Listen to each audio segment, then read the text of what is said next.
Bonjour, bonsoir à toutes et à tous et bienvenue dans la F2M Toulouse. Un gros coucou à tous ceux qui nous écoutent aussi en podcast. On est ensemble pendant 1 heure pour parler du Toulouse Football Club. La composition de cette 250e ce soir, il a un point commun. Guillaume reste les sorties aériennes, c'est pas son point fort mais il a beaucoup de talent. C'est Vincent. Comment il va, Vincent? Non, je ne pense pas. Est-ce que Vincent n'a pas son micro allumé? On va essayer de meubler. Là c'est bon, excusez-moi, on off. Tu me fais mentir parce que hier je fais des sorties aériennes en plus. Oui, mais je vais donner toutes les infos du off. C'est que j'ai écrit cette chronique lundi. Et lundi soir, il a fait à peu près 10 sorties aériennes. Et même moi, j'ai attendu, je dis putain. Juste mais bon. Dans la surface, le gars en face de moi faisait quoi, 4m12 au moins? Franchement, il était grand. C'est une sorte de Peter Crouch de la FSGT. Ouais, mais c'est bien dit, ni tête ni jambe. La FSGT. On l'embrasse. Ouais. En défense, il pense qu'un pupille tire beaucoup mieux les pénaltys que Dalingras. C'est notre Fredo. Comment il va, Fredo? Mais il va bien. En forme? Ouais, très en forme. T'as failli pas être là, t'as failli être suspendu. Ouais, puis au dernier moment, je suis revenu. Ils ont éliminé les jeunes encore une fois. Exactement. Le dit houblon, il est venu. Au milieu de terrain, il est considéré comme le meilleur fauteuil du championnat et la data nous l'a prouvé maintes et maintes fois. C'est Nathan, comme il va. Eh ben ça va, je peux dépanner en attaque si jamais. Tu peux dépanner en attaque? Ouais. Ah oui, carrément, putain. Ouais, on n'est pas le meilleur fauteuil du championnat pour rien. C'est vrai. Il va jouer en attaque, il s'est mis tout nu sur son canapé dimanche lors de la victoire lyonnaise, mais il vient quand même râler pour Dalinga. C'est Mehdi. Comment il va, Mehdi? Bah ta gueule déjà. Sinon ça va. Vous savez que ce soir on est presque en minorité de supporters du TEF officiel parce qu'il y en a plein qui sont passés par des bases lyonnaises. Les Dark Years. Des voiles partout. Ouais, des Dark Years. Pour coacher tout ça, messieurs, il a fait confiance à son adjoint vendredi, mais il s'est senti trahi comme Filou. À défaut de lui, c'est que lui il est revenu, il porte sa casquette. C'est notre ami Clément. Comment il va, Clément? Eh bien écoutez, très très bien messieurs, voilà, j'essaie de me remettre un petit peu de cette défaite difficile. Et il est sorti de l'EHPAD pour voir son vieux copain, c'est Henri notre invité. Comment il va, Henri? Ouais, ça va, mais il faut pas qu'on finisse trop tard parce que sinon il y a la soupe après. Il y a la soupe, je comprends. Ouais. Mais Fred il l'a prise à 18h donc c'est bon. Content de te retrouver, Henri, ça fait plaisir de t'avoir avec nous. C'est pas de l'eau. Je suis ravi d'être là, puis je vois que le studio est de plus en plus décoré, c'est magnifique. Ouais. Ça s'appelle le studio version crise. Voilà. Non, le décor chaque semaine. À chaque défaite, on met une écharpe. J'ai encore plein de banderoles. C'est ma belle-mère qui a fait les banderoles pour mon anniversaire. J'en ai encore 4 à la maison. Magnifique. Prépa tifo des 30 ans. Le Dalinga, c'est elle aussi qui l'a fait Non, je vais lui demander pour cet été ça. Au programme, messieurs, enfin déjà un coucou aux absents à Elliot, Ben et Auxence. Le programme, c'est l'actu du TEF, les résultats du centre de formation des féminines, un retour sur Lyon TFC, le débat, les mauvais résultats du TFC, à qui la faute, preview de l'ASC TFC, le dernier match de poule de la Ligue Europa. Vous pouvez bien sûr réagir avec nous en direct sur Twitter avec le hashtag @ZemFoot ou sur notre compte @ZemFoot, la vidéo Facebook Live, sur notre page, la feuille de match ainsi celle de Radio Occitania et aussi sur notre chaîne Twitch ou Twix pour les plus anciens d'entre nous. Mon cher Vincent, est-ce que nous avons des connectés? D'ailleurs, n'hésitez pas à vous abonner sur Twitch ainsi que sur YouTube. Il y a du monde, il y a Pichou qui vient de reprendre un abonnement et qu'on salue. Il nous écoute depuis quoi? 63 heures en cumulé. Ouais, il a mis sur les réseaux podcast cette année en cumulé. Il est là en direct pour une fois. On a aussi Sacha aussi qui a pris un abonnement. Donc là, il se passe un truc que personne ne va comprendre. Il y a un train de la hype qui a démarré sur Twitch. Donc c'est un truc, je ne sais même pas vous l'expliquer, vous les boomers. Donc vous irez sur Internet regarder ça. Okay. On salue aussi l'ami Sacha. On a Freefly. On a aussi Clyde de Barreau 81. On salue tout le monde. On salue tout le monde et on va faire un petit rappel aussi parce que messieurs, dans cette émission, ce sont des passionnés de tout âge qui se réunissent chaque semaine avec chacun son expérience TFC. On garde tous la même ligne directrice. On essaie d'être le plus lucide, objectif possible. On n'a pas la voix de la raison. On ne donne des leçons à personne. On ne prétend pas être qui que ce soit.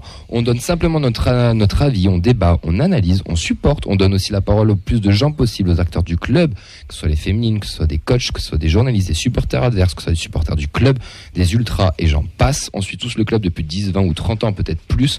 Contre vent et marée, nous ça fait 6 ans qu'on a monté ça avec le constat de base que plus personne, je dis bien plus personne ne parlait du TFC hormis les violets, mais en termes de radio, il n'y avait plus personne et on va continuer de le faire encore et toujours, et que tous ceux qui sont pas d'accord avec nous, qui veulent débattre, on les invite gentiment à venir ici, à appeler, parce qu'on ne veut pas être d'accord tout le temps, et ça on l'entend bien, mais nous, notre but c'est que on parle du TEF entre amoureux du foot, tout simplement. Voilà pour un petit message de rappel. On est parti pour cette 250e émission. Est-ce qu'on est la meilleure tribune du championnat? Mais oui, je veux dire qu'on est la meilleure tribune du championnat. commencer cette émission avec le tirage au sort de la Coupe de France, parce qu'on est les vainqueurs en titre, les gars. Et oui, bien sûr, on a gagné la Coupe de France. Et où c'est qu'on va aller? Pour la petite info, Fred nous a fait une petite blague sur le groupe. On lui a envoyé les groupes, il a dit putain, on joue Chambéry. On a dit mais non, mec, c'est les groupes, il va y avoir un tirage au sort. Et paf, Chambéry. C'est peut-être juste truqué en fait, tout simplement. T'as fait comme à la Coupe de l'Inde, t'as mis la boule chaude, la boule froide. T'avais des infos. Alors, Fred. Fais gaffe parce que vu l'âge de l'ami Fredo, quand tu parles de bull shot, c'est plutôt la prostate qui gratte. Allez, on va enseigner puisqu'on va. C'est nul. Solidaire. Chambéry, c'est pensionnaire de N3. On jouera le 6 ou le 7 janvier. C'est une très bonne nouvelle. Juste, on va passer à quelque chose de plus léger. C'est une très bonne nouvelle pour Nathan et Henri. Peut-être que la courroie pour aller jusqu'à Chambéry, il y a 1 heure de moins de route. On commence sur les chapeaux de roue. C'est bien. Chambéry, actuel 7ème de leur poule sur le 14. C'est une équipe habituée au parcours de coupe, dans le parcours mémorial de 2011 où ils sont éliminés par Monaco. Où ils ont éliminé Monaco-Brest, Sochaux, avant d'échouer contre Angers en quart de finale. Ils ont sorti le GF38 au tir au but au 8e tour. On a d'autres résultats du club de la région, mon cher Vincent. Ouais, allez, c'est allé gagner à Martigues 2-1 et recevra donc le Paris FC Revel. C'est la grosse nouvelle. Ils ont battu Blagnac au tir au but. Ils recevront le PSG. Donc c'est la grande question, c'est dans quel stade ils joueront. C'est à suivre.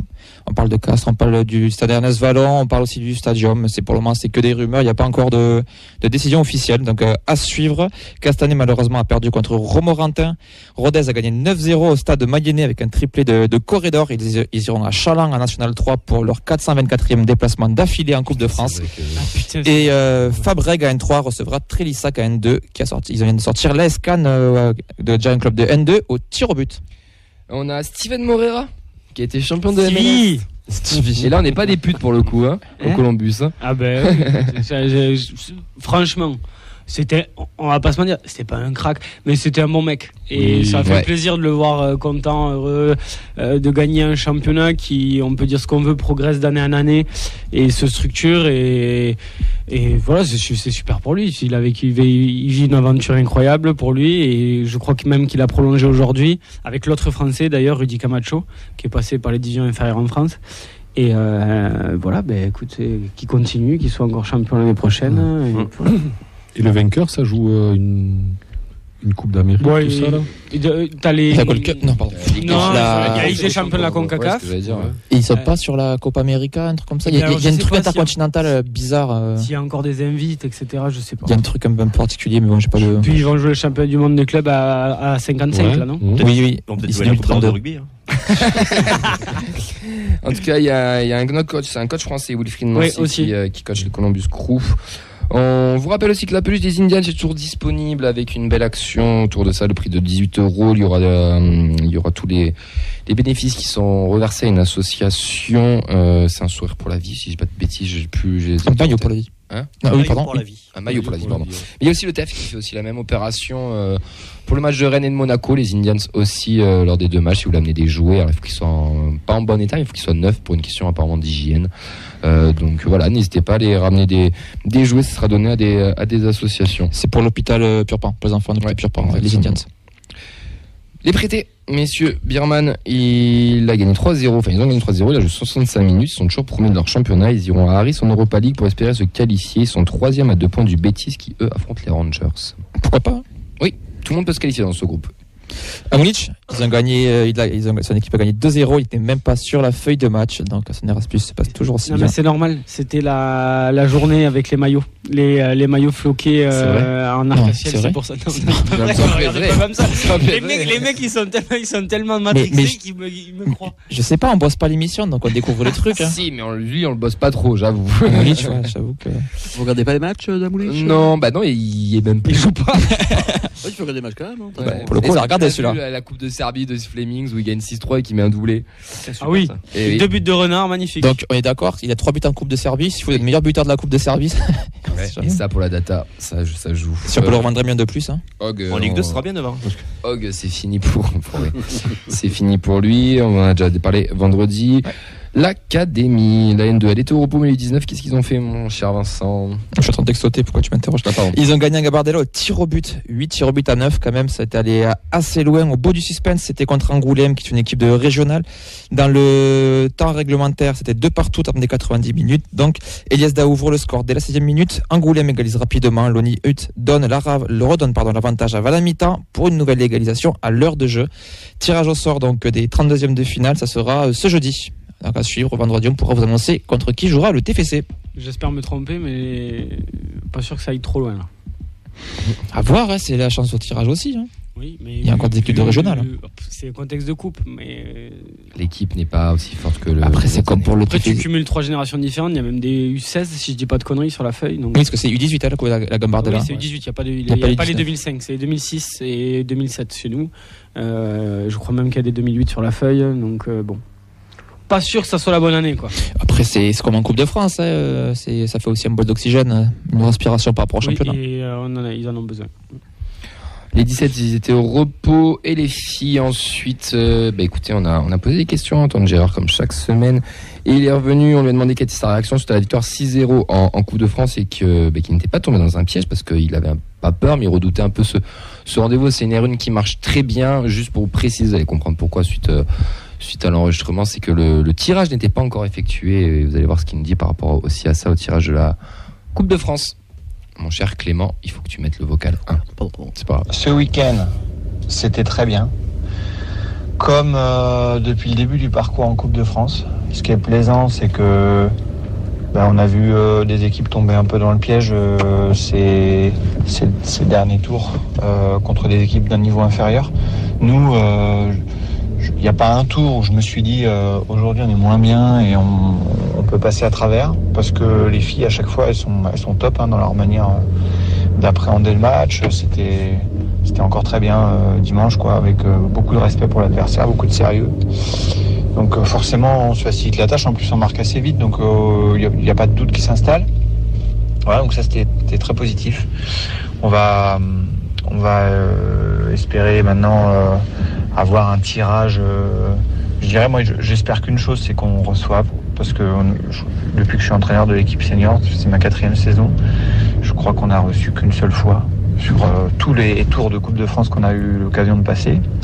Et puis on est encore une fois en 16e de finale, c'est la 3e année d'affilée, et je pense que ce qui nous plairait, c'est de recevoir, et si on peut avoir l'opportunité de se hisser en 8e, ce serait top. Après, voilà, si on a un tirage au sort contre une équipe de D1, c'est aussi des top matchs à vivre pour notre jeune équipe. Donc on prend le tirage au sort qui arrive ce soir avec le sourire, avec l'envie d'avoir un beau match à disputer, si possible chez nous.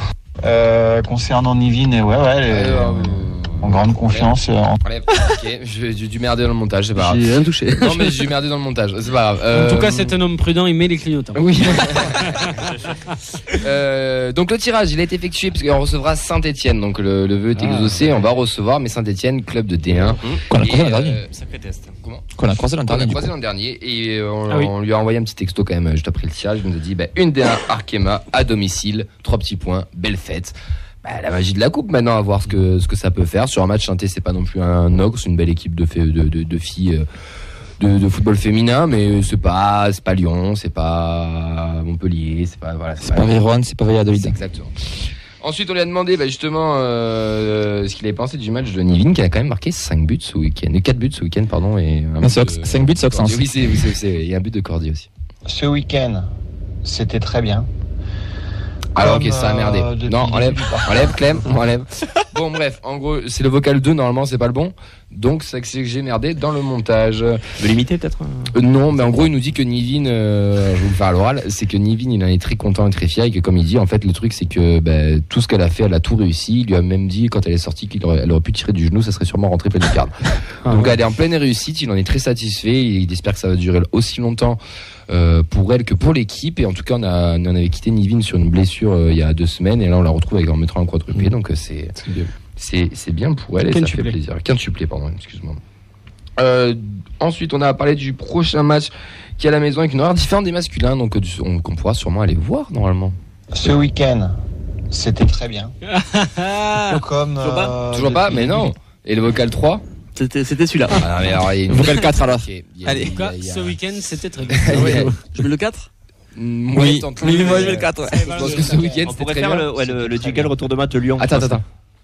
Ce week-end. Bon, allez, C'était bien. ok, il y a eu une grosse. Nous ne sommes pas des journalistes, nous sommes. Une grosse merdouille dans l'export. Je tiens à dire que c'est pas moi. Non, c'est pas du tout toi. T'emmerdes pas, embauche des stagiaires. Il y avait vraiment marqué 1, 2, 3, 4. Ok, donc bah écoute, ça m'a niqué l'export. Bon, Sorry. mais on va se le faire à l'oral. En gros, le prochain match à la maison, il était très très très content et qu'on reçoive. Il attend du monde. Juste le terrain annexe habituel, le Brice, n'est pas homologué pour l'éclairage, donc elles joueront sur l'annexe 1. Donc avec les petites tribunes, là où joue la N2 d'habitude. Donc il faut aller les encourager. Ça se passera samedi à 18h. Et en plus, ça reçoit pas une équipe mal classée, mais on va dire le ventre mou bas. C'est qui Yes, merci. Latte Non, c'est pas là. Ouais, ça c'est joue à Latte. Colomiers. Non. C'est la 2 qui reçoit Colomiers en coupe, non? Ah pas un truc punaise, comme je ça. l'ai sur le bout de la langue. Je sais plus. Valence, je sais pas quoi. Je regarde ok. de suite. Hein, Il y a un truc comme ça. Bon, bref. Donc voilà, il espère beaucoup de monde Valence, autour du stade. Et Olympique Valence. L'Olympique de Valence, tu vois. C'est ce que j'ai dit, oui, Valence, ouais, comme ça. Dans la Drôme. Elles sont 9e. Je pense. Voilà. Donc voilà, il espère du monde, je vais y arriver. Désolé du coup pour le petit problème technique. Et ensuite, on a parlé des féminines U19 qui, elles, sont qualifiées pour la phase de barrage. La phase de barrage élite, c'est une équipe très très jeune, ils s'y attendaient pas du tout, c'était pas forcément l'objectif d'aller en barrage. Elles y sont, c'est des U17, U16 aussi. Elles vont jouer contre Guingamp et elles, ce sera le dimanche 11h. Et comme il nous le dit à la fin du vocal, que vous ne pourrez pas malheureusement écouter, c'est qu'il attend beaucoup de monde samedi 18h, mais il attend aussi beaucoup de monde pour les U19 pour essayer d'aller chercher la qualification face à Guingamp. C'est dimanche matin? Dimanche matin 11h, ouais. En même temps. C'est sur le Brice par contre ça? Oui. Et ce sera contre Guingamp qui est une équipe habituée aussi de la phase élite, qui est une belle équipe aussi féminine. Mais elles ont potentiellement leur chance aussi de elles passer. sont allées se la chercher. Moi j'étais au match contre Montpellier. Montpellier qui est largement la meilleure équipe de la poule, qui colle des trempes à tout le monde. Et non, franchement c'était plutôt intéressant. On voit qu'elles étaient peut-être un poil en dessous, mais franchement, elles ont vraiment fait un très bon match, elles ont été solides. Et j'ai même envie de dire, bon, allez, elles ont mené 1-0, Montpellier est revenu, je crois, 5-10 minutes après, en deuxième mi-temps. Et elles ont presque pas tremblé sur la fin, et c'est ça, moi, qui m'a le plus étonné, parce que tu te dis, contre un adversaire qui est au-dessus de toi, même s'ils avaient rien à jouer, les petites Montpelliéraines, elles ont envie d'enfoncer les Toulousaines et que les Toulousaines n'y aillent pas. Moi, j'étais juste à côté du banc Montpelliérain, il y a eu 2-3 petits mots. 2-3 petits mots sympas, mais non, franchement elles se sont accrochées. Franchement il y a 3-4 joueuses vraiment de qualité dans cette équipe là. Alors j'ai pas encore les noms parce que ça fait que 2-3 fois que je les vois, mais non, franchement il y a des choses intéressantes pour l'avenir et de jouer la phase élite, d'être dans les 6 meilleures équipes de France. Même si en excellence, parce que c'est une phase d'excellence, c'est ça. Pour des U17 entre guillemets qui vont U19, ça sera toujours bénéfique aussi. Non, mais ce que je veux dire, c'est que plus tu vas jouer au niveau, c'est-à-dire que tu formes des bonnes joueuses et que quand tu vas les faire jouer petit à petit avec les pros, tu vas pouvoir te stabiliser en D2, voire même plus tard espérer être en D1, quoi. Et même pourquoi pas, il y a aussi un objectif qui sera moyen terme avec la professionnalisation du foot féminin, c'est que l'équipe U19 pourrait monter en D3 comme les Lyonnaises l'ont fait aussi. Donc ça pourrait être très intéressant à moyen terme. Ouais. C'est l'objectif, je pense. En tout cas, on remercie Antoine et je m'excuse. En fait, je sais pourquoi ça n'a pas mal marché. C'est que j'ai tout coupé, tout sélectionné, mais j'ai pas fait exporter audio sélectionné. J'ai fait exporter audio à chaque fois. Et du coup, ça a donné ce petit désagrément. Je m'excuse, mais je remercie Antoine qui est toujours disponible. Sacha, il arrive. Ah oui. Qui est toujours disponible pour nous répondre. On le répète, il attend du monde ce week-end. Allez les voir, ça leur fera plaisir. Elles ont besoin aussi de nous samedi 18h sur l'annexe 1, juste avant l'apéro en plus, donc c'est parfait. Après vous rentrez, vous pouvez faire une petite raclette tranquille. Dimanche à 11h ou à 18h? Les deux. Vous pouvez faire une petite raclette après tranquille et vous serez bien. Les U23, elles ont fait un partout contre Hoche. La bite assez furieux, elles sont toujours 4e. On les annonce chaque vendredi et les résultats chaque lundi sur les réseaux de la feuille de match sur Instagram, Facebook ainsi que Twitter. On va passer au retour de match OL TFC. Bangré, l'accélération, c'est bien fait, il est passé, il a du feu dans les jambes, le bon ballon, c'est bien, Gélabert essaie de se retourner, redonne encore, le centre, pourquoi pas.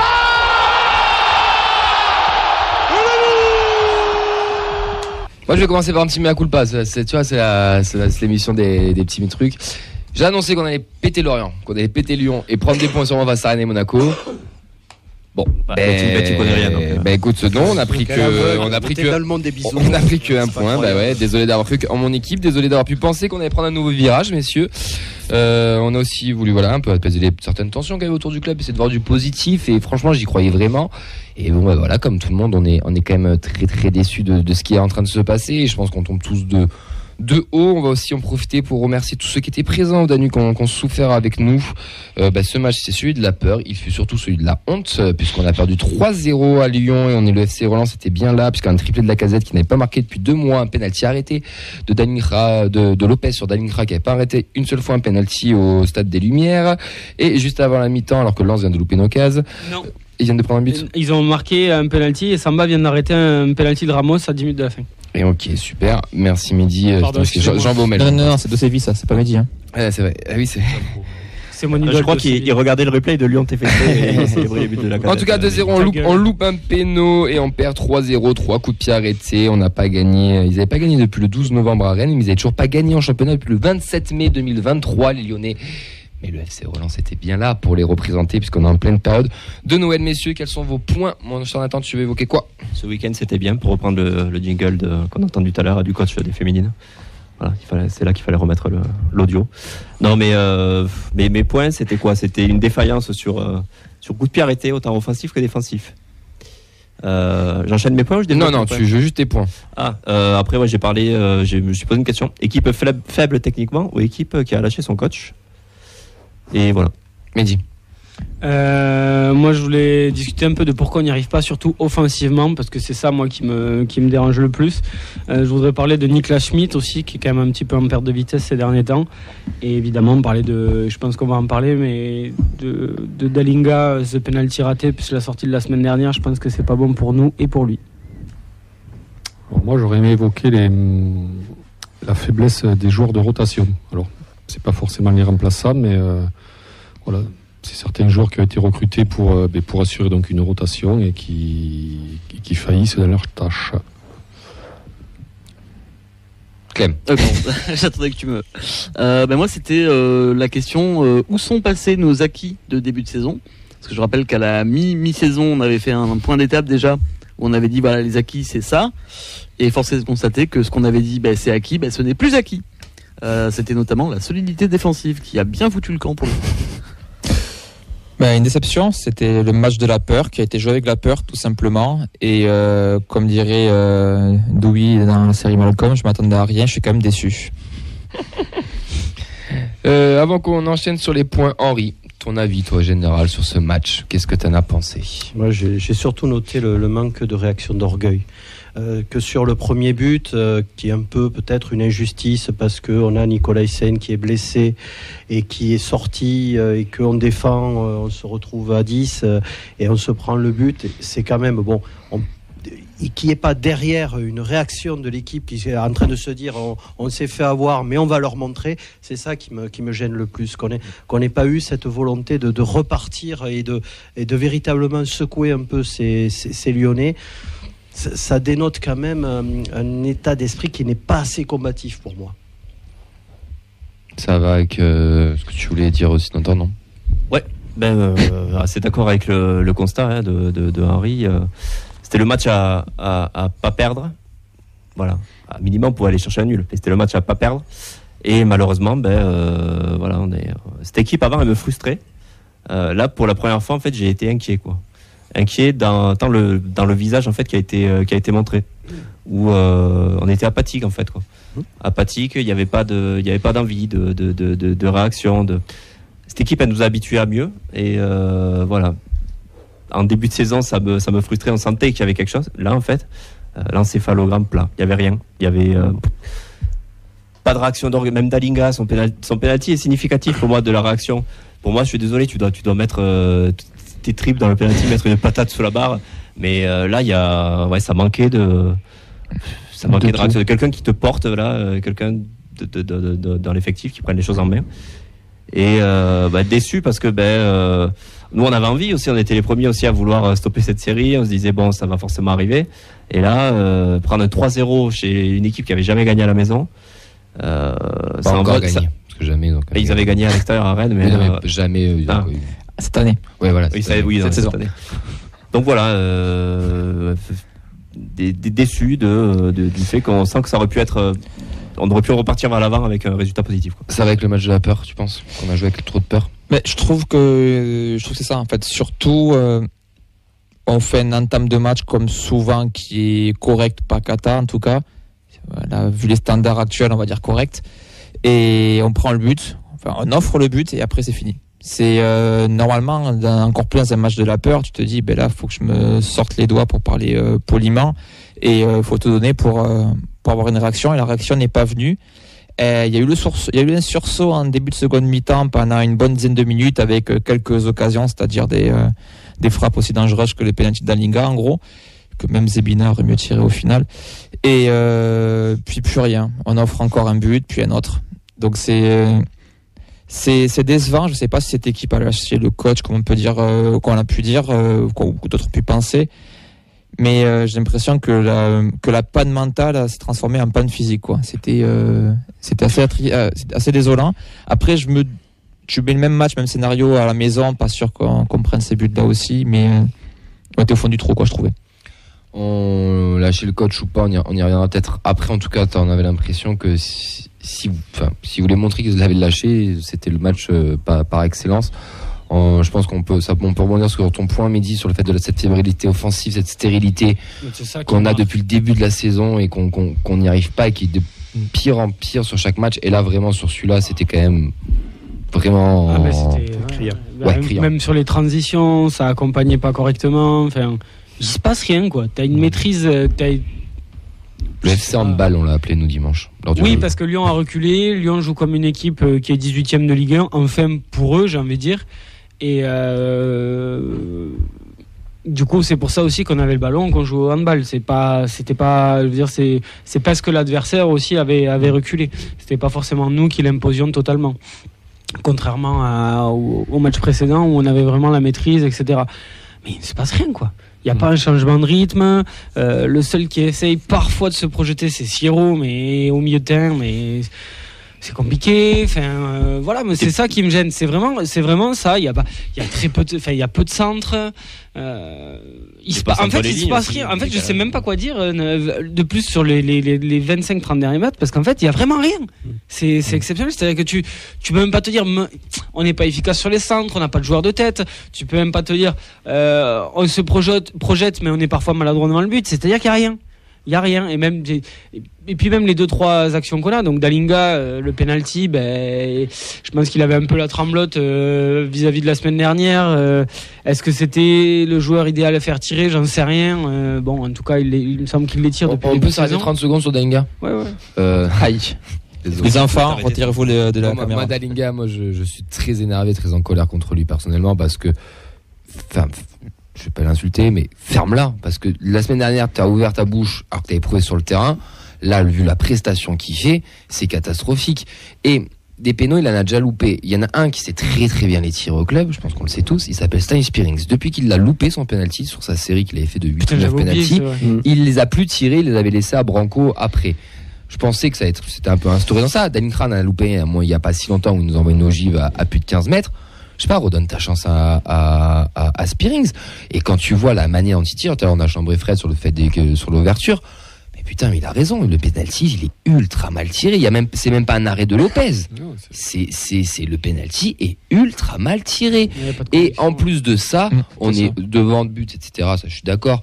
C'est très compliqué. Mais lui, même là où il avait des qualités, quand il était dos au jeu ou qu'il recevait des ballons, qu'il essayait de jouer un peu plus en pivot, il a toujours eu un peu de mal. Ouais, mais il y a eu des matchs où c'était pas trop mal. Là, il y a rien.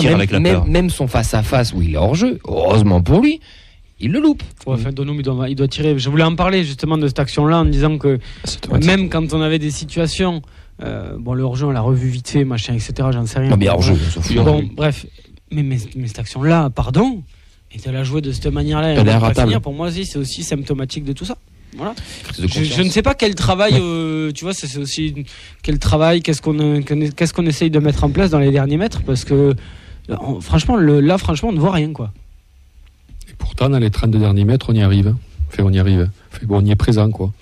Donc, on arrive quand même à arriver aux abords des 30 derniers mètres, mais comme dit Mehdi, après, il n'y a plus rien, quoi. Alors, c'est des appels à contre-temps, ou c'est arrêté, ou... On est peut-être un peu trop prévisible, maintenant on sait qu'on aime bien jouer dans les 30 non, derniers je sais mètres. pas, c'est créatif, t'es pas prévisible, t'es pas créatif. Ouais, t'es pas créatif. Il y a alors, la présence, même de la présence, il n'y en a pas tant que ça. Alors après, oui, Dalinga, oui, en très grosse difficulté. Alors pourquoi est-ce qu'il fait la gueule, comme on dit, qu'il a plus envie, ou est-ce que vraiment il a un palier, là, il a besoin de... Est-ce qu'il est au taquet de ses possibilités? Il a besoin un peu de temps pour repasser au niveau supérieur. Bon, en fait, moi, j'ai plein de... moi, de ce match, moi, j'en suis ressorti, en fait, moi, j'ai pris quand même une claque, quoi. Parce que, là, j'ai eu l'impression que je prenais en pleine figure, mais tous les défauts de cette équipe, que j'avais peut-être occultés en début de saison, en me disant, oui, ça va aller, ils vont... Mais là, pas autant sur 90 minutes. Tu le voyais par petites périodes, sur des temps faibles ou quoi. Mais là, de 0 à la 95e, les 3 buts, t'as rien. Défensivement, on est absent, mais complètement. Le 3e but, il y a 2 remises de 2 Lyonnais, mais dans la surface. Mais les mecs, ils sont tranquilles, ils contrôlent, ils lèvent la tête, ils passent. Ils passent à un autre qui lui-même contrôle, lève la tête et passe. Il n'y a rien. On est au marquage à 2 mètres. Le premier but, c'est la même chose, quoi. C'est surtout 3 coups de pied arrêtés. Moi, ça, j'aimerais quand même. Mais tous les seconds ballons, on a été absents. Cette année. Et dans la surface, t'as pas le droit d'être absent sur les seconds ballons, quoi. Il faut. Ce qui est important, quand t'es mauvais comme ça offensivement, c'est bon. Au moins, essaye tu vois, tu peux obtenir les coups francs à 25-30 mètres. Et après, crée-toi des occasions, crée-toi des situations sur coup de pied arrêté. Il faudrait qu'on fasse la balance entre les buts concédés sur coup de pied arrêté et les buts marqués sur coup de pied arrêté hors penalty, parce que les penalty, voilà, c'est un petit peu en dehors de ça.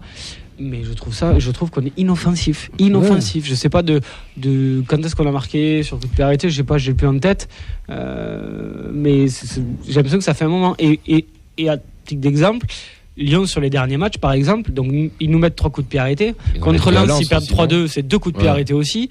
Enfin, ils sont nuls, ils sont mauvais, mais au moins ils sont dangereux là-dessus. Il est parti, mais il est où ? Mais il est pas parti. Techniquement, on en met un contre Lille, c'était pas si longtemps que ça.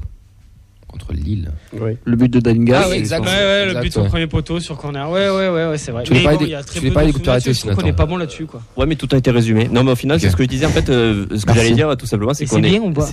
C'est très bien, oui. Non, ce que j'allais dire en fait, c'est que autant défensivement ou offensivement, on est nul dans le jeu. Mais on se rassure pas avec quelque chose qui pourrait être acquis, c'est-à-dire des coups de pied arrêtés. On sait que voilà, ça peut faire gagner des points, ça peut faire gagner autant coups de pied arrêtés offensifs que défensifs. Mais là, pour moi, c'est des fautes professionnelles aussi, les coups de pied arrêtés défensifs. L'attentisme qu'on a dans la défense, je me souviens sur les seconds ballons, sur les remises, il n'y a aucune agressivité. Costa, il prend pas un ballon de la tête. Le premier but, mais c'est un sketch aussi. Le dernier, bon. Les joueurs, ils sont 8 dans la surface, mais ils sont vachement loin. Sachant que dans la semaine, on est censé avoir une réunion de remise à plat et de trucs et tout. Ça a été scandaleux. Je trouve ces coups de pied arrêtés. Tu sors ça, quoi. Non, ils sont dans les zones, mais sans agressivité. Marquage dans zone à proscrire. Juste, on a quelqu'un au téléphone, Clem. On a 2 personnes qui vont arriver.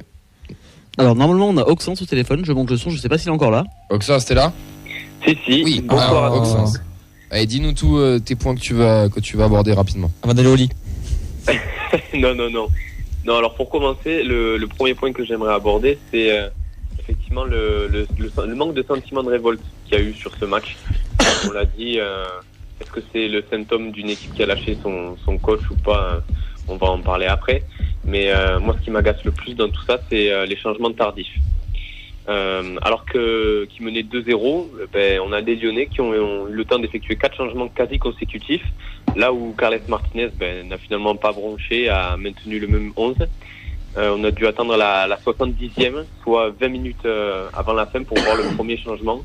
Et ça, quand même, ça m'a fait vraiment mal à la tête. Sérieusement, qui mène au score à ce moment-là ? Donc ça c'est quelque chose qui m'a vraiment agacé. On est bien d'accord, la profondeur de banc n'est pas non plus adéquate. Mais pour moi, c'est pas normal de pas tenter quelque chose alors que tu te fais rouler dessus par la lanterne rouge. Donc, qu'est-ce que vous en pensez de ça ? Fred, c'est ce que tu voulais aborder.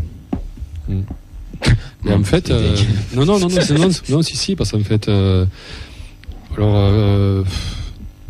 moi, ce qui me gêne, c'est que, on dit que Novell, etc., machin, mais je suis en train de me rendre compte que peut-être il est en train de faire avec ce qu'il a sous la main, quoi. C'est pas peut-être, c'est ce qu'il fait avec sous la main. Non, mais alors quand il fait pas de changement, qui veux-tu qu'il fasse rentrer, qui puisse amener quelque chose, quoi. Est-ce que les joueurs sont au niveau? C'est ça que t'es en train de dire? Voilà, c'est que là t'as donné ta chance à Kamanzi, donc bon, et tu vois qu'il est à la ramasse, le pauvre. Sur le banc, qui tu as devant? T'as Begraoui, donc on connaît le niveau maintenant. T'avais Sissoko qui avait fait de rentrer plutôt convenable. Non mais contre Nice, non mais je te parle. Hein. T'as Bangré. Non mais sur des 10 dernières minutes, je te dis pas de le faire débuter en début de match. Mais... Bangré lui a donné sa chance, on voit que c'est... Il n'a pas tellement d'alternatives, il n'a pas, comment on appelle ça, plus-value. L'impact player, tu sais. Il n'a pas ça, mais... De super sub, c'est ça? Ouais, voilà. Henri. Super sub, exactement. Oui, je pense que tout le monde dans le club joue avec la peur maintenant. L'entraîneur a peur des changements, il ne sait pas quoi faire. Les joueurs ont peur, il n'y a qu'à voir le nombre de passes en arrière qu'ils font pour se rassurer. Vous avez dit qu'ils jouaient au hand. Mais Wand, au bout d'un moment, on hurle, ça joue pas dans les tribunes. Même et voilà. 0-0 hand, t'imagines.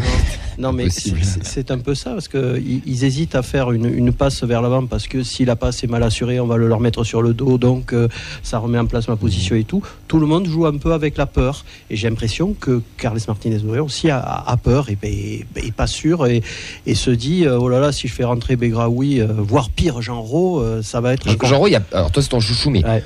Il a disparu alors qu'il était, était bien là, présent, titulaire, impact player, et il avait une blessure au dos, plus personne. Comment? Je disais en 10 à droite, à gauche, il était pas non, mais t'as des joueurs mais qui font défaut. Enfin, bon, mais t'as Gelabert qui a été recruté. Gelabert, il amène rien. Et pourtant, chouchou du coach. Il a mis un coup d'épaule quand même quand il est rentré. Au coach. Et il est pas tombé. Juste, c'est le seul qui a réussi à bouger l'épaule. Pour finir avec Auxence, ton dernier point, et après on débattra sur ton dernier point et on te laissera tranquille. Tu veux nous parler d'un autre joueur? Ouais, d'un autre joueur. C'est celui qui a été peut-être un peu trop gentil sur le contre hors-jeu, c'est Aaron Donoum. Parce que bon, à son arrivée, je sais pas si vous en souvenez, mais on a eu droit quand même à tous les poncifs. Voilà, c'est le nouveau Birmancevic, c'est le panic buy à 4 millions et quelques, c'est le sanguin qui pense qu'à se battre. Et pourtant, aujourd'hui, je trouve qu'il a amplement mérité sa place de titulaire. Oui. Parce que c'est le seul qui provoque, c'est le seul qui est capable d'accélérer du jeu, de tenter. Alors, ok, il y a encore parce qu'il a zéro concurrence, quoi. Alors oui, on est d'accord, mais ce que je veux dire, c'est que heureusement qu'on l'a en attaque, parce que on le voit sur le match à Lyon, il a encore été remuant. Pour moi, ça a été le meilleur. Et franchement, plus le temps passe, plus je me dis que c'est quand même une vraie bonne pioche avec du caractère et du ballon. Écoute, on va débattre autour de ça. Merci Auxence, bonne soirée à toi, messieurs. Est-ce que vous êtes d'accord avec ça? Nathan, d'accord avec Donoum? Alors d'accord ou pas, c'est le seul en fait qui tente des choses. Donc on va dire, on est tellement habitué à ce que ce soit Fabelli dans cette équipe que dès qu'il y a un mec qui bouge, forcément tu te dis oui, forcément c'est un super joueur, un super recrue. Oui, ça va mettre à son crédit. Moi j'avais des doutes à son égard, mais je trouve dans le décalage, il va tenter des choses, il va provoquer. Mais voilà, pour moi ça manque aussi un grain de folie. Voilà, c'est un joueur, il est physique, il peut apporter du surnombre devant, mais ça. Pas décisif. Ouais, c'est juste ça. Voilà, quand je dis grain de folie, ça manque un peu de, je sais pas, d'aller provoquer encore plus. Il me frustre aussi, voilà. Ouais, direction sur 250 000. Oui, c'est dur pour tout le monde ce match. On a Lucas qui nous dit au final les combos bizarres du début de saison étaient plus efficaces, du moins qu'en essayer de contrer le système adverse. Là on veut dominer, mais devant c'est le néant. Sacha dit première fois que j'ai presque pas envie de revenir sur un match tant c'est compliqué, même à J+2 ça a du mal à passer, on tombe de haut. D'autres réactions, Romain qui nous dit s'il n'y a pas de victoire contre Rennes dimanche et le coach n'est pas viré, je ne comprendrai plus rien. J'essaie de trouver d'autres excusez-moi. Lucas qui nous dit aussi que c'est là que les automatismes qu'avaient Shaibi, Abouklal et Dalninga manquent, c'est sûr. On ne voit pas comment cette équipe peut avoir une réaction à moins de changer de coach malheureusement pour Babi Labux. Olivier qui souligne aussi le problème qu'on est mauvais sur coup de pied arrêté, et ça marche malheureusement des deux côtés, autant offensivement que défensivement. Pour lui il n'y a pas d'envie dans cette équipe, il manque de niaque. Et on a Fab pour terminer, je ne sais même pas si c'est le coach, l'équipe, je suis vraiment écœuré, l'équipe de l'année dernière n'aurait pas eu une telle prestation, elle aurait eu un sursaut d'orgueil, là le syndrome est beaucoup trop profond. Les coups de pied arrêtés. Offensivement, défensivement, on en prend 3, c'est cata. Offensivement, c'est très compliqué. On a Siro qui s'y essaye. C'est pas ça. On a Schmidt qui a essayé. C'est pas ça du tout. Il nous manque clairement un tireur de coups de pied arrêtés pour qu'on soit. Mais l'an dernier, même à Branco en Ligue 1, on n'était pas excellent comme. Ouais, on a débloqué quelques situations aussi, mais ça date pas de cette année non plus. Oui, défensivement, il était moins fiable. Là, tu peux vraiment. Oui, là, tu prends un pet, il était plus loin d'essayer. Mais moi, je suis pas d'accord avec ça. Que sur les coups de pied arrêtés, on retrouvera jamais pas la qualité de Branco van den Boomen qui vraiment, c'était vraiment excellent. Moi, je trouve pas que la plupart il y a plein de coups de pied arrêtés qui sont mal tirés, mais je trouve pas qu'on les tire plus mal que beaucoup d'autres équipes. Je pense surtout que ce qu'on met en place à la réception du ballon aussi n'est pas bon non plus. Ça, je suis d'accord, mais t'en as quand même plein qui arrivent pas forcément à destination non plus. Enfin, et puis on en a pas des masses. Et on en a pas beaucoup. Je pense qu'en volume, on a, c'est vrai qu'on se procure très peu de corners. L'équipe qui s'en procure le moins, ce que Ben nous disait la semaine dernière. Je ne savais pas, mais oui. Qui est au téléphone? Vous devinerez jamais. Charles. Absolument. Et il veut parler de quoi, Charles? Il m'a pas dit, mais il m'a dit qu'il pouvait se contenter des 5 minutes. T'auras pas 5 minutes, Charles, t'as 1 minute 30. 1 minute 30 pour vous dire que pour la première fois, je suis même pas énervé, je suis juste dégoûté en fait. Ah bah tiens, c'est le sentiment général de tout le monde. Donc voilà, j'ai même pas envie de crier aujourd'hui, c'est rare. D'habitude je crie, mais là j'ai pas envie. En fait, mais rendez-vous Charles. Ouais, non, mais c'est clair, mais là je suis sous Prozac, là je m'en suis mis avant de vous parler, parce que moi je peux pas. Non, sérieusement, non, voilà, simplement, pour une fois, j'ai même pas envie de cracher sur notre coach, ou de crier en tout cas, et de parler mal de notre coach. J'ai juste envie de dire aussi qu'à un moment donné, on a gueulé sur le coach, on gueule sur la structure, sur M. Comodi et tout ça, mais à un moment donné, c'est les joueurs. Quand je vois qu'il n'y a pas de détonateur dans les 30 derniers mètres de quelqu'un qui arrive dans le milieu à pouvoir s'exprimer par sa technique, quand je vois qu'aujourd'hui notre équipe manque de caractère, mais un truc de fou comme vous avez pu le citer, je suis juste déçu parce que moi j'ai du caractère pour regarder mon match, pour aller analyser, discuter avec vous, et vous en avez aussi, et quand je vois que mon équipe elle n'est pas à l'image de ce que nous on est en train de produire, ça m'énerve. J'ai l'impression que c'est le sentiment de beaucoup de supporters après ce match-là. Ah mais en fait c'est qu'en fait simplement c'est juste triste en fait. Là c'est juste triste. Là on peut pas parler de tactique, de changement. On peut en parler bien sûr parce qu'on pourra toujours débattre sur Carles. Mais là c'est juste les joueurs. Regardez-vous dans une glace les garçons. Parlez-vous. Arrêtez de vous faire des vieux réels là sur telehouse.com là. Mais faites vraiment des choses ensemble. Parlez-vous réellement et faites des trucs où j'ai l'impression que les gars n'ont pas envie de courir les uns pour les autres. Et Dalinga, en fait, c'est juste le karma qui est tombé dessus peu cher. Oui. Mais réalité des choses, franchement, quand même, quand je vois l'équipe qu'on a et que je vois qu'elle n'arrive pas à tourner, c'est que, les joueurs, soit ils se lâchent entre eux, ou soit ils ont lâché le coach. Mais il y a quelque chose qui se passe. Parce que là, c'est juste pas possible qu'avec cette qualité intrinsèque, on arrive à faire un match plus nul que la plus nulle équipe du championnat. Deux choses. Pour toi, on a une équipe qui doit être meilleure que ça. L'équipe a lâché le coach, c'est quand même revenu beaucoup. Est-ce que rapidement, pour toi, Henri, tu penses que cette équipe a lâché son entraîneur? Et après, on terminera par le cas Schmidt, je t'ai pas oublié. Je ne sais pas si elle a lâché le coach, on n'est pas dans le vestiaire. Ça, c'est seuls les joueurs peuvent le dire.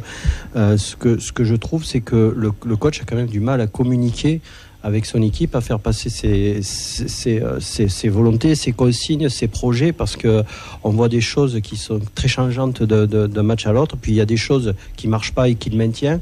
Voilà, je pense qu'il y a quand même un problème d'immaturité du coach, qui est un coach très jeune et qui s'affirme pas comme une espèce de papa qui est un peu au-dessus, qui a une expérience, qui a une vision, c'est un pari de faire ce jeune staff. Moi, ça me plaisait plutôt en début de saison, surtout avec Jordan Galtier, que j'avais entendu dans un podcast de Johan Crochet qui était très intéressant, où il avait une vision certes très intellectualisée du football, mais c'était assez nouveau, et je me disais tiens, pourquoi pas, c'est peut-être le foot de demain, c'est peut-être le foot de demain qui nous amène. Et puis là, malheureusement, j'ai l'impression qu'on a encore besoin d'un petit peu plus d'expérience au niveau d'un staff que ce qu'on a pour jouer en Ligue 1. Mais t'as l'impression que c'est 3 adjoints. Voilà. Oui. Ouais. Et d'ailleurs, le deuxième adjoint, on n'en entend jamais parler. Il est assez transparent. Donc ça me paraît quand même un peu problématique. Ça me paraît un sacré pari de les avoir mis dans cette situation-là en début de saison. Et aujourd'hui, malheureusement, on se dit le pari est peut-être un peu perdu. Et pour revenir au propos de Charles et pour rebondir aussi avec Fred, son point sur les joueurs qui n'étaient pas forcément au niveau quand il rentre, est-ce que cette équipe on la voit peut-être pas tout simplement trop belle? Non, mais je pense juste sur le coach. Moi, juste à l'image depuis le début de saison, c'est la même chose. Il n'y a pas eu de caractère depuis le début de l'année. Oui, à mon avis, elle est un peu à cette image-là. À cette image-là. Ouais. C'est-à-dire que, on voit pas de réaction, etc. Mais je pense qu'il n'y en aura pas parce que c'est pas au plus profond de ce qui peut se passer. C'est pour ça que moi, la seule chose qui me fait dire qu'un changement de coach pourrait être positif, c'est que pour moi, des joueurs corrects, on en a. On n'a pas une rotation très longue, mais psychologiquement, ça pourrait amener un renouveau. Et je ne vois que ça. C'est-à-dire qu'il pourrait y avoir que ce déclic dans la tête. Parce que pour moi, techniquement, tactiquement, etc., ils ont les compétences. Je le vois pas autrement. Mais bon, dans le management, dans le management, peut-être essayer d'apporter autre chose. Merci Charles, on te souhaite une belle soirée. Merci, bonne soirée les gars. Bon courage à Charles, bientôt. Vos top, vos flop rapidement. Moi dans les tops j'ai mis désolé on va pas aborder Schmitt. Je lui dirai trois mots. On en parlera après. Dans mes tops j'ai mis les célébrations des faux buts au Danus. C'était vraiment très drôle. Je remercie tous ceux qui étaient là parce qu'on s'est vraiment régalé à fêter Belgraoui et Mackenzie ou Kamenzi pour les puristes. Bon c'est vrai, franchement on s'est vraiment régalé. On rigole entre nous, c'est bien. C'était vraiment très drôle. J'ai perdu totalement mes tops et mes flops et je n'arrive pas à les retrouver. C'est qu'il doit pas y en avoir peut-être. Alors topiné Donum. Ah oui Donum, j'ai mis en topiné et mes flops. Le bashing Siros commence vraiment à me péter les parce qu'il n'y a pas que lui au milieu de terrain. Dommage on n'a pas abordé Schmitt, mais je pense qu'on peut mettre les trois dans le sac. Ce Spearings aussi, son totem qu'il a, ça commence à être un petit peu le donc du coup j'ai mis le milieu de terrain et Costa qui je trouve de semaine en semaine c'est compliqué et Dalinga pour son œuvre. Voilà. D'accord, pas d'accord? Ah oui, d'accord, ouais, Costa complètement. Moi je le trouve en très grande difficulté le garçon là. C'est un bon super sub, peut-être pas un bon titulaire. Moi je pensais qu'il s'affirmerait, tu vois, que c'était le moment là, titulaire, machin. Il sortait de l'épopée de Coupe de France, ça c'était de la confiance, tout ça. Il y a un peu là-dessus quand même, sur les deux buts de Coupe de France et puis après. Ouais, mais après quand même, tu vois, donc on lui a donné un poste de titulaire, tout ça. Bon, et là je vois qu'il a du mal, mais il a vraiment du mal. Et puis alors, moi je trouve qu'il manque de caractère, quoi. Enfin. On en parlait de l'image de l'équipe. De ce caractère-là. Putain, un petit peu comme lui, avec la physique qu'il a. Putain, ça doit être Marcel Desailly, tu vois. Non, mais je veux dire, mais non, mais c'est. C'est Logan blanc. Non, mais c'est. Ça devrait déchirer, quoi. Et non, et là, il se passe rien. Alors, non. Moi, je suis hyper déçu de Logan. De ses performances et d'autres aussi. Il y a eu tout à l'heure, donc il y a eu un commentaire là dans les tweets, donc on disait, donc on a évoqué les Twix, ouais. Donc on a évoqué donc Abouklal et Chaibi. Tu te rends compte que voilà, Abouklal et Chaibi, c'était un autre niveau, quoi. Et tes ailiers auraient dû être Donum Abouklal et il y en a un qui s'est pété. Et c'est ça, parce qu'on avait dit au moins un des deux qui part, un des deux qui reste. Mais le problème, c'est qu'avec la blessure, c'est comme si les deux sont partis. Et là, aujourd'hui, on est en train de dire que Donum, c'est notre meilleur joueur, quoi. Oui, c'est compliqué, mais c'est celui qui se donne le plus dimanche, tu vois. Mais oui, on dit pas que c'est un crack. On dit juste bonne année là, quoi. Oui. Non, juste sur Twitch, on a ce qu'on appelle un raid, c'est-à-dire quand une autre chaîne Terminal Live, elle peut envoyer ses viewers sur d'autres chaînes. Donc Radio Bière Foot vient de faire à l'instant. Donc on a beaucoup de Lensois qui viennent nous rejoindre. Donc déjà félicitations à eux pour la qualification en Ligue Europa. À l'arrache. On va essayer de les rejoindre. Ouais, mais non, mais la Conference League c'est bien. On en reparlera. Non, la Ligue Europa bien sûr. Est-ce que vous voulez récupérer Spearings ou pas? On vous le renvoie. Sur les flops, je suis d'accord avec toi sur le milieu, et parce que quand on parlait de meilleurs joueurs de l'équipe et de joueurs clés, pour moi ça doit être Niklas Schmitt, qui pour moi a tout le talent pour faire ça, la qualité technique, les transversales, il sait en faire, il est capable de faire beaucoup de passes vers l'avant, sauf qu'il est pareil, il n'y a pas de changement de rythme, il se passe rien. Moi il me déçoit de plus en plus, alors qu'on voit d'énormes qualités chez lui, et il me déçoit de plus en plus. Est-ce que tous n'ont pas la confiance aussi en bas? Est-ce qu'il manque pas de caractère et de... Parce que Schmitt, on sait qu'il a... Schmitt, on sait qu'il a connu aussi des périodes difficiles dans ses clubs. Et justement, est-ce que c'est un mec qui fonctionne à la confiance? Et on a l'impression que toute l'équipe est au fond du seau, quoi. Fred. On va passer au débat, messieurs. On embrasse les Lensois, on les félicite. Ça fait plaisir d'avoir des clubs français qui se qualifient. Et on embrasse aussi notre cher ministre pour sa grande dinguerie qui nous a fait toute la journée. Je vous rappelle qu'on accueille les JO bientôt. Et ce qui est bien, c'est que grâce à tout ça, l'Europe va le voir qu'on est vraiment des guignols. Ça serait bien qu'on continue aussi à le montrer chaque week-end parce qu'on passe aussi pour des guignols chaque week-end, mais personne n'en parle. On passe au débat. Capitaine, c'est celui qui a la barre, quoi, et qui conduit le bateau. C'est à nous de décider qu'est-ce qu'on veut faire cette saison. Si on veut jouer le haut, si on veut jouer le bas. Et après, t'as les moussaillons. C'est ceux qui rentrent qui vont faire la différence. Et c'est tous ensemble aujourd'hui, on va chercher un résultat. Et là, il n'y a que des moussaillons. Ouais, que des moussaillons, Fredo. Il nous manque un petit bibiche pour remodeler tout ça. Ouais, c'est ça. Qui appellera à la révolte? Moussa Diarra essaye, mais il a 19 ans, enfin 20 ans. C'est compliqué. Bibiche, le porter sur lui. Soiseau essaye aussi. Soiseau essaye aussi. Ouais. Il avait la langue. Ouais. Non, mais Bibiche, il le portait sur lui. Quoi. Dès le premier match, on a vu que ce mec. Il avait quelque chose. Ouais. Voilà. Allez, le débat, messieurs, depuis les mauvais résultats du TFC, à qui la faute? On va essayer d'analyser tout ça. On n'a pas forcément la réponse, mais on va essayer de donner notre avis. En tout cas, je vous rappelle juste la dernière victoire, c'était Metz 1-0. On a enchaîné 2 victoires, 1 nul en Coupe d'Europe. Mais en championnat, c'est 5 nuls, 5 défaites dans la dernière en date ce week-end avec un 3-0 chez le dernier de Ligue 1. Un président qui ne communique pas, ce qui est reproché par beaucoup de supporters, un coach qui est sur un siège éjectable, des joueurs qui sont pas au niveau comme on l'a dit. Enfin, tout est un petit peu à l'agonie, tout est un petit peu compliqué.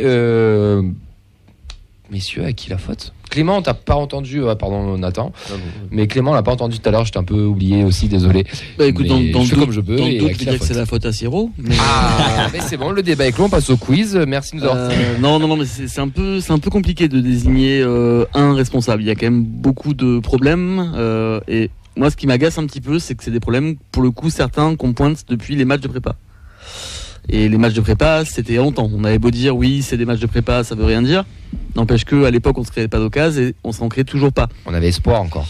Du coup, moi, je veux bien laisser du temps au coach, etc., etc. Mais là, je trouve ça de plus en plus difficile de défendre l'ami Carles. J'y ai cru. Je pense qu'on y a tous un peu cru ici et certains peut-être y croient encore. On a voulu y croire aussi. Mais là, moi, je trouve que ça commence à être compliqué et on a dit il faut lui laisser du temps. Malheureusement, on lui en a laissé et là, il en a plus beaucoup parce que je pense qu'on peut pas continuer comme ça. On est à 2 victoires en Ligue 1. Enfin, vraiment, on a un parcours là clairement de relégable. On est sur la voie royale pour, si ce n'est pour descendre, au moins pour suer du cul jusqu'à la 36e.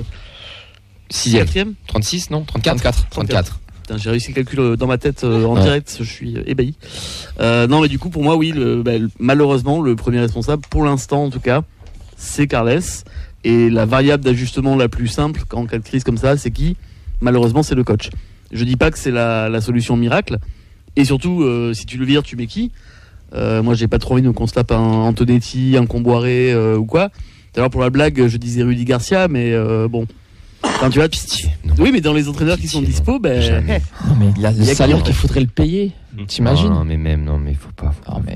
Là, après, tu vas avoir droit. Si on s'était créé des occasions. Ah, bah là, on va péter les plombs. D'ailleurs, il a pas fait l'enfant. Mais du coup, le problème, c'est que, encore une fois, contre Lyon, on s'est pas créé d'occasion. À part le penalty, moi, je me rappelle pas d'une occasion franche qu'on se crée, à part le face-à-face hors jeu de Dalinga. On n'a rien fait contre le dernier du championnat qui a un niveau mais ridicule depuis le début de saison. Parce que le pire, c'est que Lyon, on l'a pas dit, mais Lyon est pas beau. Ah non, Lyon, mais en plus, Lyon est moche. Moi, ce qui m'emmerde, c'est que en fait, on perd le match plus que Lyon le gagne. Oui. En fait, on leur offre 3 buts sur un buts sur un plateau. Carlito doit sauter pour Clément entre guillemets, enfin, ou ce serait la suite logique, toi, Nathan? Je dirais que c'est tout un système en fait qui est défaillant. Non. Ouais, ça fait mafieux là. C'est le système. Ok, Nathan Maléchi. Je dirais, moi, j'ai pas envie de pointer du doigt le coach, le président, les joueurs. Pour moi, c'est vraiment un système qui, dans une période faste, où on a connu quand même les plus belles périodes de l'histoire. Mais tu cites le président. Tu cites sur la suite. Non, après, on a connu quand même, ça fait 3 ans qu'on mange du caviar. On a connu la montée en Ligue 1, on a connu la Coupe de France, on a connu l'Europe. On a connu une petite désillusion aussi au début avec la fausse montée en Ligue 1, le match de barrage. Ouais, mais il y avait plus d'acquis déjà. Ça a créé quelque chose. Il y avait plus d'acquis. Oui, mais ça a créé quelque chose. Oui, ça a créé un truc qui a poussé derrière. Et là, premier coup dur, effectivement, sur les manques de résultats, toutes les crises se transforment. Enfin, ça se transforme. On dirait que c'est dramatique. Alors, c'est la première vraie crise qu'on traverse. Mais ces manques de résultats, pour moi, c'est peut-être déjà lié en début de saison, quand on change drastiquement tout. On a quand même l'effectif, une rotation importante. On a perdu quand même des cadres. On a un nouveau staff qui est arrivé aussi. ça a été la base de se dire ça passe ou ça casse. On était tous plus ou moins d'accord ici. On se disait, voilà, on arrive avec peu de certitude, on s'aventure dans quelque chose d'original avec un coach qui a jamais coaché une équipe au plus haut niveau. Donc, de base, on peut se dire la gestion du président a été audacieuse. Voilà, malheureusement, aujourd'hui, on peut pas en dire autant. C'est compliqué, quoi. Ensuite, on a eu des facteurs. On a parlé tout à l'heure avec la blessure de joueurs cadres. Hein. On a eu Shaibi qui est parti 2 semaines avant la fin du mercato. On a eu Donoum qui est arrivé dernier jour de mercato. On a eu Abouklal, voilà, qui s'est blessé. Longoban. Abouklal, aujourd'hui, c'est ce facteur X qui nous manque. C'est ce joueur qui peut aller provoquer, ce joueur qui peut faire la différence seul aussi. On n'a pas de joueurs comme ça aujourd'hui dans l'effectif qui peuvent te faire gagner un point. À déséquilibrer, effectivement, à te faire le break aussi, puisque à chaque fois c'est des 1-0 qu'on gagne, on se fait rejoindre comme contre Lorient. On manque d'un joueur, voilà, qui peut aller te marquer le second but sur un contre en fin de match. On l'a pas, celui-là. Et voilà, il y a eu aussi les rumeurs de vente en début de saison. Il y a eu tout un contexte en fait autour du club qui fait qu'aujourd'hui on paye quoi. On paye toutes ces histoires qu'il y a eu. Donc voilà, pour moi c'est un ensemble qui est fautif. Et les joueurs aussi, on n'en parle pas, mais pour moi il y a un manque de révolte criant. Tous responsables. Pour moi c'est tous responsables. Ouais. Sécurité routière. Je crois que t'es assez d'accord avec ça, Fred. Ouais. Alors à des degrés différents, mais ouais. Mais tu as combien ta bière? Pardon. Bon allez, si on part au départ, donc si on part au départ de la chaîne, on va dire bon, les joueurs, ouais, responsables de pas mouiller le maillot, de pas tout donner. Voilà, de peut-être pas s'investir, de peut-être se croire aussi pas aussi forts que ceux qui sont. Alors, s'ils sont comme ça, eh bien, peut-être aussi c'est la faute de l'entraîneur qui ne sait pas leur dire des choses, qui ne sait pas les faire redescendre sur terre. Après, je veux juste rebondir ça. Est-ce que c'est la faute de Carles aussi de perdre 10 points dans le temps additionnel? Si c'est des consignes, ouais, voilà, si c'est des consignes, c'est inquiétant. Mais si c'est, je pense qu'il a une part de responsabilité. Non, mais si on te dit recule à fond et t'attends, tu dégages dans l'axe, là, effectivement, Carles. Après, oui, c'est pas sur la pelouse. Mais si c'est les joueurs en soi. C'est clair que c'est pas Carles qui tire les pénaltys, mais c'est. Il devrait peut-être. Hein. Mais c'est quand même Carles qui est dans le vestiaire avant un match. Oui, tu peux parler tactique, tu sais, bon, explique on va jouer comme ci, comme ça. Mais dans ces moments-là, il y a quand même aussi une partie psychologique où il faut dire. Il y a une attitude corporelle. C'est très important, on l'avait remarqué dans la pré-saison. Donc, comme peu sa faute à lui, voilà, pour ne peut-être pas mettre les joueurs dans les meilleures conditions. Alors lui aussi, il a peut-être pas le matos souhaité pour faire ce qu'il a envie. Voilà, pour faire ce qu'il a envie. Donc j'aime mieux dire que c'est la faute du président aussi, hein, puisque c'est lui qui achète les joueurs. Et pourquoi le président n'a pas acheté peut-être les bons joueurs alors qu'il pensait que ça en était? Mais peut-être que la data c'est pas aussi fantastique que ça. Et on sort de 2 ans où tout se passait bien, où tout ce système-là était assez rodé avec succès, la montée en Ligue 1, le titre de champion de Ligue 2, dans la foulée la Coupe de France. Et là, donc en début de saison, on avait envie de croire que le système allait continuer à marcher, tu vois. Donc même s'il y avait tous ces changements, tu remets tout en question ou tu te dis bon là il y a un premier virage qu'on a du mal à prendre, mais est-ce que la data va s'en sortir ou tu dis putain ça y est c'est. Non, je remets pas tout en question, mais peut-être que ça va faire du bien au système pour accepter qu'on peut intégrer autre chose.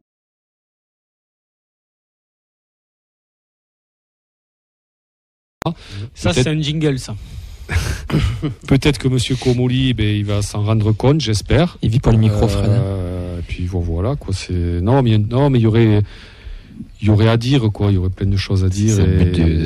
Henri, il a beaucoup fait comme ça de la tête sur tes propos. Oui, parce que j'ai l'impression, d'abord, Damien Comolli, c'est la première fois qu'il a une responsabilité totale d'un club. Il a souvent été directeur du sport, directeur sportif, etc. Mais là, il est vraiment en responsabilité. Et il a une foi, parce que c'est de l'ordre de la croyance en la data, qui peut-être qui nous a un peu communiqué, nous disant ne vous inquiétez pas, les joueurs s'en vont, on va recruter l'entraîneur, les chiffres montrent qu'il sera meilleur. En plus l'entraîneur, si je me rappelle bien, Carles Martínez-Novel, quand il était adjoint de Montagnier, il s'occupait précisément de l'attaque, ce qui est un peu curieux avec les résultats d'aujourd'hui, la stérilité d'aujourd'hui, et donc on nous plaçait des PowerPoint pour nous dire regardez, depuis que Carles est là, maintenant que tu le dis, on a joué plus direct, et on le disait quand Carles est arrivé, on jouait plus direct, sauf que maintenant jouait plus direct du tout quoi. Il n'y a plus de verticalité, on joue directement vers l'arrière, mais c'est ça, cette foi de Damien Comolli sur la data qui nous a un peu transmise, il faut le reconnaître, qui nous a un peu transmise. Peut-être ces mauvais résultats vont nous permettre de relativiser un peu les choses, de se dire que dans le foot il y a cette part d'aléa, il y a cette magie, cette alchimie qui se crée dans un groupe, et ça la data peut pas y amener grand chose. Moi j'ai l'impression que l'an dernier, sur les 2 dernières années, même sur les 3 dernières années, on avait une âme qui se dégageait de ce groupe, il y avait quelque chose qui existait, et là cette année j'ai l'impression que c'est un peu cassé au niveau, tu parlais du management de l'équipe, j'ai l'impression que c'est ça. Donc qui est responsable? Peut-être nous tous qui avons un peu trop cru avec au dieu de la data et qui ne l'avons pas mis à sa juste place. C'est dur quand même de pas y croire à cette data là quand tu vois tous les résultats qu'il y a. Je veux dire, c'est dur d'être le petit révolutionnaire dans son coin qui dit non, j'y crois pas, ça va forcément foirer, quand ça fait 3 ans qu'on parle de caviar, qu'il y a que des bons résultats, pour défendre un petit peu cette nuance de com. Et surtout par rapport à ce que tu dis, la première année comolienne, nos 6 premiers mois, avec sous Garande, c'est pas la folie non plus. On attend le mois d'octobre avant de gagner notre premier match. Enfin, il y a un temps d'adaptation aussi. Donc là, nous, c'est pour ça qu'on disait qu'il fallait du temps, c'est qu'on est sur un cycle 2. On est sur le cycle 2 data. On n'est pas le cycle 1, c'était Branco, Bibiche, machin, etc. Cycle 2. Sauf qu'au bout d'un moment, là, on n'est plus en Ligue 2, il n'y a plus de trucs, c'est qu'il y a une urgence vitale de points. Il y a une Coupe d'Europe qu'on joue, qu'on ne devait peut-être pas censé jouer aussitôt. Il y a une Coupe de France aussi qui va arriver, un trophée des champions. Il y a plein de choses comme ça. Ça, c'est le sportif. Je te rejoins, je rejoins aussi un petit peu sur ça, mais quand je vous écoute aussi, il y a Monsieur Comolli qui revient beaucoup, mais dis-toi, on t'a pas encore entendu. À venir. Mais hier, typiquement, Damien Comolli, lors du tirage de la Coupe de France, a fait une déclaration où il dit qu'on vit une période faste, etc. Alors, il faut juste remettre dans le contexte. On a un tirage de Coupe de France. Beaucoup lui ont dit, il fait le clown, il fait l'autruche, il parle pas de la situation. Mais en fait, c'est normal qu'il ne fasse pas dans ce contexte-là, dans cette interview-là. Le contexte n'était pas pour dire qu'est-ce que vous pensez de votre club. C'était genre, qu'est-ce que vous pensez du tirage et du machin. Ce qu'il dit en soi, c'est pas faux. Période vaste, on joue la Coupe d'Europe, on veut jouer tous les matchs, on essaie de gagner le plus de matchs. Bon, ça pour le moment ça marche pas. Ce qu'on attend, par contre, je pense c'est qu'il nous parle. Et chaque année, chaque saison, depuis qu'il est là, il y a une conférence de mi-saison, c'est ça, d'hiver. Plutôt à la reprise quand même. Est-ce qu'elle va arriver? En fin de mercato d'hiver, je pense. Elle est nécessaire. Mais là, elle urge pour certains. Il nous parle pas, notre cher Comolli. Mais dis, est-ce que tu veux qu'il te parle, Damien? Oui, je veux qu'il me parle, mais pour le à qui la faute, moi j'ai envie de mettre beaucoup de monde dans ce. Allez, fais ton sac. Lot-là. Non, mais bien entendu, je vais commencer par le président. Le président, dans sa communication de l'été, avec une équipe qui change, etc., il est. Alors, peut-être pas en employant ces mots-là, et il a peut-être mal communiqué là-dessus, mais il peut pas nous dire c'est une saison de transition, il peut pas le dire. Alors que, pardon de dire ça, mais enfin on l'a évoqué dès le début de saison, c'est une saison de transition, tu peux pas bouleverser. T'as pas 18 000 abonnés si tu dis on va se faire chier, c'est une saison de transition. Non, mais comme des abonnés, vu la perte, vu l'Europe, vu tout, je pense pas que la communication ait fait qu'il y ait plus d'abonnés ou pas. Tu peux pas changer en profondeur un club et attendre des merveilles rapidement, ou alors ça va être sur des périodes ponctuelles, mais au final sur une saison ça le fera pas. Donc c'est sa faute à lui parce qu'il a mal communiqué, mais j'ose espérer que malgré tout ce discours plein de positivisme, j'ai presque envie de dire qu'il croit pas à ce qu'il dit. J'espère qu'il ne croit pas totalement à ce qu'il dit, ou alors ouais, moi ça va un petit peu m'inquiéter, et j'espère qu'on s'en sortira quand même. Ensuite, il faut pas non plus qu'on tombe dans le catastrophisme. C'est-à-dire que j'ai envie de dire, cette situation-là, nous, et ce qu'on est en train de faire, d'en parler, etc., j'ai envie de dire, en fait, on est fous. On est fous. Vous êtes tous fous. Toi, t'es fou. On est tous fous. Moi, je suis fou. Comme l'a dit Nathan, on a vécu les 3 plus belles années de l'histoire du TEF. Le quotidien d'un supporter du TEF, j'ai presque envie de dire, c'était celui-là, on y était habitué avant, on gueulait, etc. Mais enfin, et encore une fois, même j'ai envie de dire, au-delà d'un supporter du TEF, un supporter d'un club de Ligue 1. C'est ce que dit mon Ben souvent dans cette émission. Pardon, mais d'un club de Ligue 1 en fait. On se prend pour qui ? On est qui ? Après, on va pas commencer on est juste un club. Le mec qui porte Montpellier. Non mais on est qui ? On est qui pour enfin tu vois pour alors oui, on s'inquiète pour notre club, l'inquiétude amène plein de choses, mais attention à pas tomber dans le catastrophisme, à pas tomber dans la culture de l'instant, dans tout ça. Oui, la situation, elle est pas bonne. Oui, il faut changer des choses. Oui, il va falloir un déclic. Mais attention à tout ce déferlement là de haine. Je veux pas dire les mots, voilà, on va dire de catastrophisme là. Je trouve ça assez mauvais. Et j'ai regardé un petit peu en Ligue 1. Donc Nantes, je pars du 9e, du 9e jusqu'à la fin. Nantes vient de changer de coach. Strasbourg, c'est un céphalogramme plat avec un coach qui est catastrophique lui aussi, Patrick Vieira, il faut le dire. Comme dans le catastrophisme là, pour Strasbourg. Je rigole. C'est comme eux, ils viennent de tout changer aussi. Ils peuvent pas nous vendre la saison va être vendue. Alors les seuls qui sont préparés, donc t'as Le Havre qui est un peu préparé à ça, qui le savent. Mais Le Havre peut descendre, mais c'est une équipe qu'on peut très très facilement rattraper. Metz c'est pareil, ils sont préparés, mais c'est un néant. Le Metz aussi, il se passe rien. Mais c'est nul Rennes-Metz, mais nul mais c'est catastrophique aussi. Mais bon, c'est la Ligue 1, c'est la Ligue 1. Ah oui, la Ligue 1. Il faut qu'on ait conscience de ça. C'est la Ligue 1. Et ensuite Rennes qui est dans le fin fond du classement, mais pardon, avec le changement de coach, mais ils doivent se pendre les supporters rennais, c'est pas possible. Il y a Montpellier, Ben il en peut plus. Ensuite Lorient, Saint-Lebris, qui est sûrement un très bon entraîneur, mais c'est normal qu'il ait une période compliquée aussi, pareil dans cette Ligue 1 pourrie, on lui enlève les joueurs, on lui a beaucoup changé de choses aussi, mais avec tous ces changements, encore une fois de joueurs, de vouloir vendre des joueurs, pour moi c'est la gestion globale de la Ligue 1 qui est pourrie. J'en veux à la Ligue, j'en veux à la bonne, à tout ça, à ce modèle-là. Clairement, ils vont descendre, tu t'arrêtes pas de le dire. Je parle même pas de Lyon derrière, mais vous imaginez le nombre de supporters qui doivent se pendre. Et Lyon, le contexte, le contexte fait que, et je te rejoins surtout sur le fait que c'est cette Ligue 1 aussi qui veut ça et cette gestion. D'ailleurs, dans l'after, ils en ont un petit peu parlé, parce ils ont parlé un peu de Toulouse, cette gestion de cette Ligue 1, de ces clubs français qui font aussi qu'on va vers cet affaiblissement de la Ligue 1. Oui. Quoi qu'on le dise, les petits, pardon, excusez-moi pour ce que je veux dire, mais c'est le capitalisme, les gros mangent les petits, et petit à petit, les gros mangent les petits, ce qui arrive chez nous, c'est ce qui arrive en Europe, avec l'Angleterre qui écrase tout le monde. Le seul qui arrive un petit peu à résister, moi je trouve, dans l'intérêt du championnat, c'est la Bundesliga, parce qu'il y a un modèle qui est propre à l'Allemagne, qui est très différent. C'est les seuls qui sont rentables, qui n'ont pas forcément je dis pas toujours besoin des transferts, et même si leur championnat... nous, on a basé notre équilibre financier sur les transferts et droits TV quand même. C'est ça en Ligue 1. Et en plus, tes droits TV, tu refiles à vie 13% à CVC. Comme 99% des clubs de Ligue 1. Et on prend pour des sauveurs. Là, c'est complètement débile. Et juste pour terminer, donc il y a évidemment Carles, c'est pas exemple de tout reproche. Il fait pas les choses, il fait pas forcément tout correctement. Effectivement, ce qu'on évoquait, j'y ai même pas pensé, mais c'est vrai qu'il était responsable de l'attaque et on voyait des choses très positives en attaque. Et là, il se passe plus rien. À mon avis, il y a un problème là-dessus. On pose la question. Il saute ou il saute pas pour toi? Et on doit changer de coach ou on doit changer autre chose? Alors, évidemment, ça sera en janvier. Il va y avoir les 3 matchs là qui arrivent, Linz, Rennes, Monaco. Mais si par exemple tu prends on va dire 0 points, même avec une qualif en Coupe d'Europe, je pense que malheureusement ça sera inévitable. Pas forcément, encore une fois, moi je remets pas forcément ses compétences de technicien, mais il n'aura pas réussi à amener ce groupe-là qui en avait besoin dans la situation dans laquelle il est, et le changement de coach, il sera seulement pour un déclic mental. Voilà. Pour moi, c'est juste ça. Et en Ligue 1, tu peux t'en sortir qu'avec ça. Je veux dire, ça peut suffire. C'est-à-dire que si tu es bien dans ta tête... Sur le bas de tableau, oui. Voilà, ça peut suffire. Ça tient aussi à ça, à pas tomber dans une spirale trop négative, etc. Et réinsuffler quelques trucs de positif, aller vers l'avant. Et ensuite, la dernière chose, c'est que sur Comolli... Non, mais sur Comolli, il faut qu'il parle. Oui, je suis d'accord. T'arrives plus à respirer et tout. Il est tout rouge, il n'en peut plus. Ça fait un quart d'heure qu'il n'a pas bu de Ricard là, il n'en peut plus là. Les gars, il faut qu'il parle, d'accord, mais en fait c'est pour nous. Oui.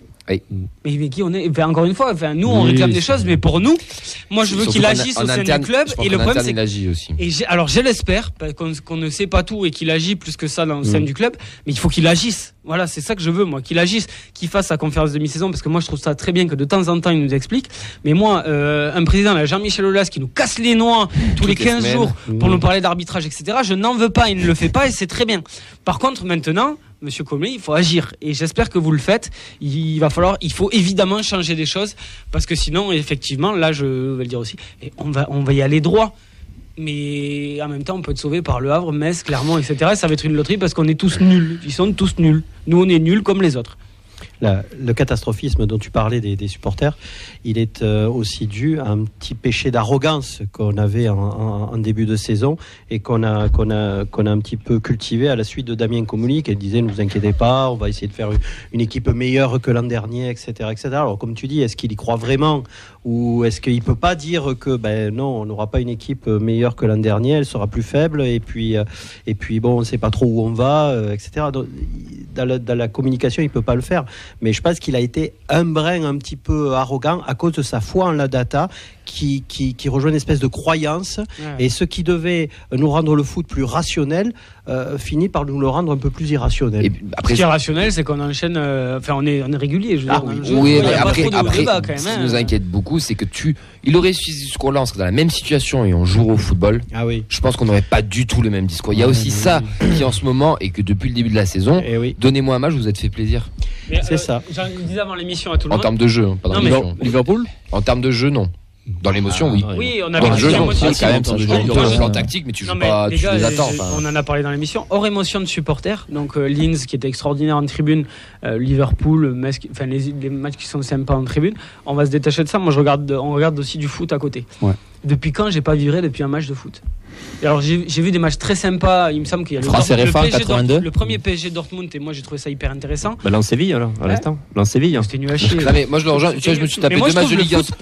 Je trouve le foot c'est ultra physique. Je trouve le foot de plus en plus chiant. Peut-être que c'est moi, mais. Non mais Monaco-Rennes. J'ai regardé Monaco-Rennes moi par exemple ce week-end. Je l'ai mis sur le groupe. Nous on est très autocentré sur nous. Monaco-Rennes qui est quand même une belle affiche de Ligue 1 sur le papier. C'était immonde. PSG Nantes, c'était dégueulasse. Vendredi. Après c'est rien de nouveau.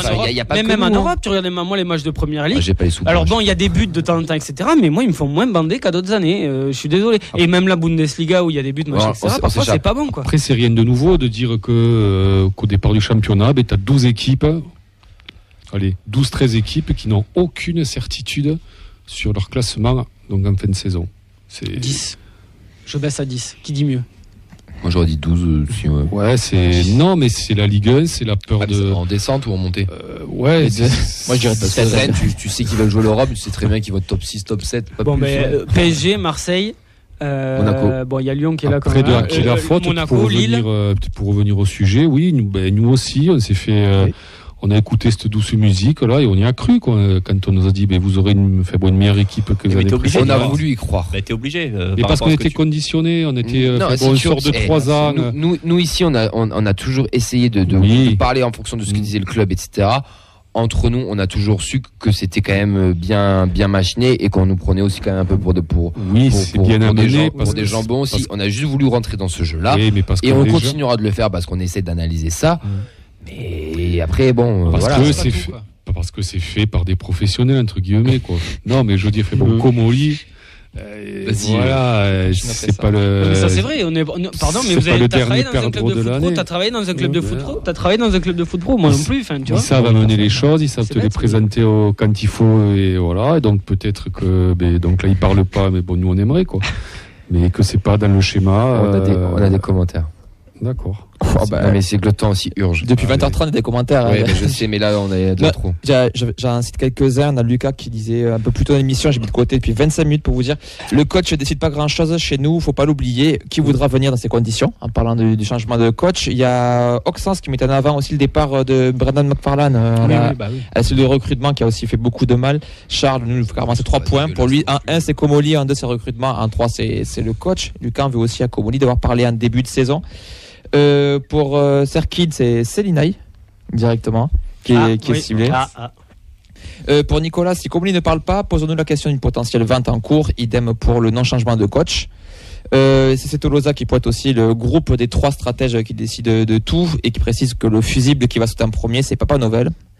Après, il y a aussi une liste de coachs qui pourraient potentiellement remplacer. Et du coup, Lucas parlait de Lucien Favre. Ça, par contre, c'est un peu plus intéressant. Ouais, ça n'est pas plus bandé que Domenech. Moi, j'avais noté Zidane qui est son contrat aussi. Oui, et Fab a noté aussi Giroud qui est son contrat. Donc, Domenech aussi.